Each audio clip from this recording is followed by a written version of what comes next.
அலகு 5. திராட்சை தோட்டம் பற்றிய கவிதை. என் நண்பரை குறித்து கவிதை ஒன்று பாடுவேன். என் அன்பரின் திராட்சை தோட்டத்தை பற்றி காதல் பாட்டொன்று பாடுவேன்.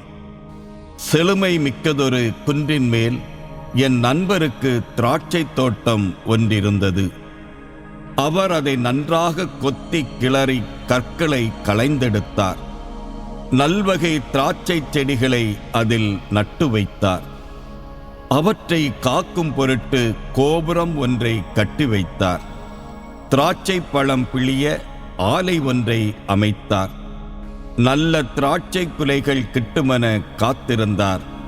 மாறாக காட்டுப் பழங்களையே அது தந்தது. இப்பொழுது என் நண்பர் சொல்கிறார், எருசலேமில் குடியிருப்போரே, யூதாவில் வாழும் மனிதரே, எனக்கும் என் திராட்சை தோட்டத்திற்கும் இடையே நீதி வழங்குங்கள். என் திராட்சை தோட்டத்திற்கு செய்யாது நான் விட்டுவிட்டதும் இனி செய்யக்கூடியதும் ஏதும் உண்டோ? நற்கனிகளை தரும் என்று நான் காத்திருக்க காட்டுப்பழங்களை அது தந்ததென்ன? என் திராட்சை தோட்டத்திற்கு செய்யப்போவதை உங்களுக்கு நான் அறிவிக்கிறேன், கேளுங்கள். நானே அதன் வேலியை பிடுங்கி எறிவேன். அது தீக்கிரையாகும். அதன் சுற்றுச்சுவரை தகர்த்தெறிவேன். அது மிதியுண்டு போகும். நான் அதை பாழாக்கி விடுவேன்.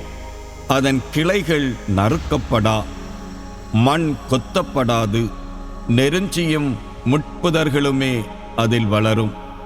அதன் மீது மழை பொழியாதிருக்க மேகங்களுக்கு நான் கட்டளையிடுவேன்.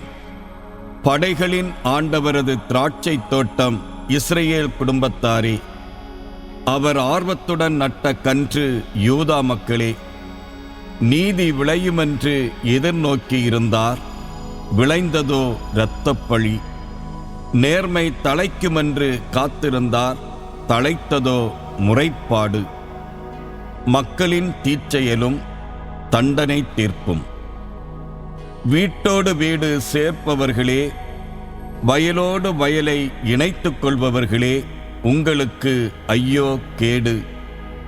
பிறருக்கு இடமில்லாது நீங்கள் மட்டும் தனித்து நாட்டில் வாழ்வீர்களோ?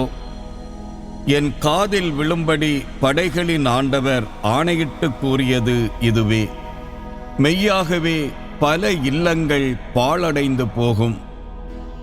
அழகு வாய்ந்த பெரிய மாளிகைகள் தங்குவதற்கு ஆளில்லாமற் போகும். ஏனெனில் 10 ஏக்கர் திராட்சை தோட்டம் 1 குடம் ரசம்தான் கொடுக்கும். 10 கலம் விதை விதைத்தால் 1 கலமே விளையும். விடியற்காலையிலேயே விழித்தெழுந்து போதை தரும் மதுவை நாடி அலைந்து இரவு வரை குடித்து பொழுதை போக்குகிறவர்களுக்கு ஐயோ கேடு.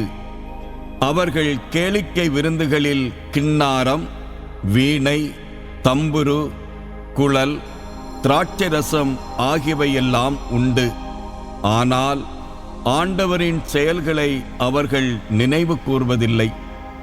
அவருடைய கைவினைகளை அவர்கள் மதிப்பதுமில்லை. ஆதலால் அறியாமையால் என் மக்கள் நாடு கடத்தப்படுகின்றார்கள். அவர்களில் பெருமதிப்பிற்குரியோர் பசியால் மடிகின்றார்கள். பொதுமக்கள் தாகத்தால் வறண்டு போகின்றார்கள். ஆதலால் பாதாளம் தன் வாயை அளவு கடந்து பிளந்துள்ளது. தன் பசியை பெருக்கி இருக்கிறது. எருசலேமின் உயர்குடி மக்கள், பொதுமக்கள், திரள் கூட்டத்தார், அதில் களியாட்டம் புரிவோர் ஆகியோர் ஒருங்கே அதனுள் இறங்குவார்கள். மனிதர் தலைகுனிவர், மானிட மைந்தர் தாழ்வுறுவர். இருமாப்பு கொண்டோரின் பார்வை தாழ்த்தப்படும். ஆனால் படைகளின் ஆண்டவர் தம் நீதியால் உயர்ந்திருப்பார். தூயவராம் இறைவன் தம் நேர்மையால் தம்மை தூயவராக வெளிப்படுத்துவார். அப்பொழுது ஆட்டுக்குட்டிகள் தங்கள் மேய்ச்ச நிலத்தில் மேய்வது போல மேயும். வெள்ளாட்டுக்குட்டிகளும் இளங்கன்றுகளும் பாழடைந்த இடங்களில் மேயும். பொய்மை என்னும் கயிர்களால் தீச்செயலை கட்டி இழுத்து வண்டியை கயிற்றால் இழுப்பது போல் பாவத்தையும் கட்டி இழுப்பவர்களுக்கு ஐயோ கேடு. நாங்கள் பார்க்கும்படி அவர் விரைவாய் வந்து தம் வேலையை துரிதமாய் செய்யட்டும். நாங்கள் அறியும்படி இஸ்ரவேலின் தூயவர் தம் நோக்கத்தை வெளிப்படுத்தி அதை நிறைவேற்றட்டும் எனச் சொல்லுகிறவர்களுக்கு ஐயோ கேடு.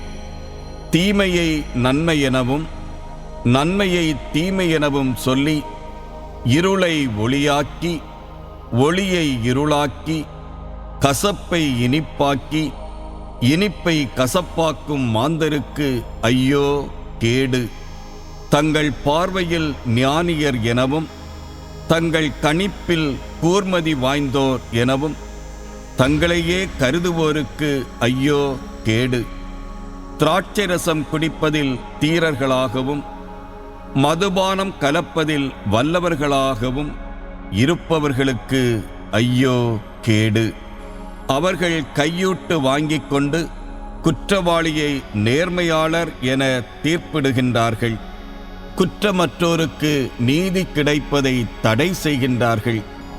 ஆதலால் நெருப்புத் தணலில் வைக்கோல் எரிந்து சாம்பலாவது போல் காய்ந்த புல் தீக்கிரையாவது போல் அவர்களுடைய ஆணிவேர் அழுகிப் போகும்.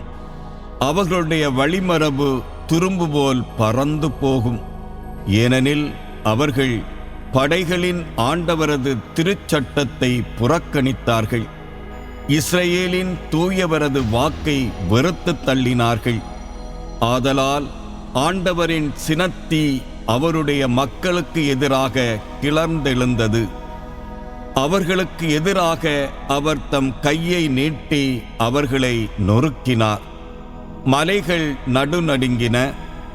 அவர்களுடைய சடலங்கள் நடுத்தெருவில் நாதியற்று குப்பை போல் கிடந்தன. இவையெல்லாம் நடந்தும் அவரது சீற்றம் தணியவில்லை. நீட்டிய சினத்தின் கை இன்னும் மடங்கவில்லை. அவர் தொலைவிலுள்ள பிறவினத்துக்கு ஓர் அடையாளக் கொடியை காட்டியுள்ளார். மண்ணுலகின் எல்லைகளிலிருந்து சீழ்க்கை ஒலியால் அதனை அழைத்துள்ளார். அந்த இனம் வெகு விரைவாய் வந்து கொண்டிருக்கின்றது. அவர்களுள் ஒருவரும் களைப்படையவில்லை, இடறி விழவில்லை, தூங்கவில்லை, உறங்கவும் இல்லை. அவர்களுள் எவருக்கும் இடுப்புக்கச்சை அவிழ்ந்து விழவில்லை. மிதியடிகளின் வாரேதும் அறந்து போகவும் இல்லை. அவர்களுடைய அம்புகள் கூர்மையானவை. அவர்களுடைய விற்கள் நாணேற்றப்பட்டுள்ளன. அவர்களுடைய குதிரைகளின் குளம்புகள் கருங்கற்களைப் போல் காட்சியளிக்கின்றன. அவர்களுடைய தேர் சக்கரங்கள் சூறாவளி போல் சுழல்கின்றன. அவர்களின் முழக்கம் சிங்கத்தின் முழக்கத்தை ஒத்தது. இளஞ்சிங்கங்களைப் போல் அவர்கள் முழங்குகிறார்கள். உறுமிக்கொண்டு தங்கள் இரையை கவ்விப் பிடிப்பார்கள். யாரும் விடுவிக்க இயலாதவாறு இரையை எடுத்துக்கொண்டு போய்விடுவார்கள். அந்நாளில் அவர்கள் கடலின் பேரிரைச்சல் போல் இஸ்ரவேலுக்கு எதிராக இரைந்து உருமுவார்கள். நாட்டை ஏறெடுத்து பார்த்தால் இருளும் துன்பமுமே தென்படும். மேகத்திரள் ஒளியை விழுங்கிவிடும்.